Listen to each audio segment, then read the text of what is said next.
Welcome back to Primetime Sports Monday. There is still no resolution in the payment dispute between referees and the Professional Football Jamaica Limited PFJL. Local football referees remained off the field, off the job on Monday, forcing tonight's Premier League game between Arnett Gardens and Dunby Olden FC to also be postponed. This comes a day after 6 games were called off because referees withdrew their services over monies owed to them. The quoted figure is approximately $8 million that is outstanding to the referees. When contacted on Monday, President of the Jamaica Football Referees Association, Valdin Legister, provided this update.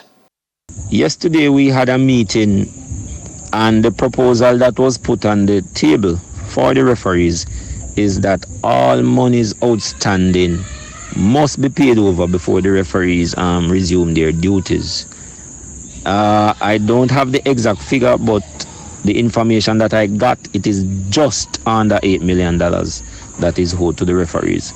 So I am hoping that soon that money or those monies will be paid over so we can resume duties and the people can get the football that they love so much.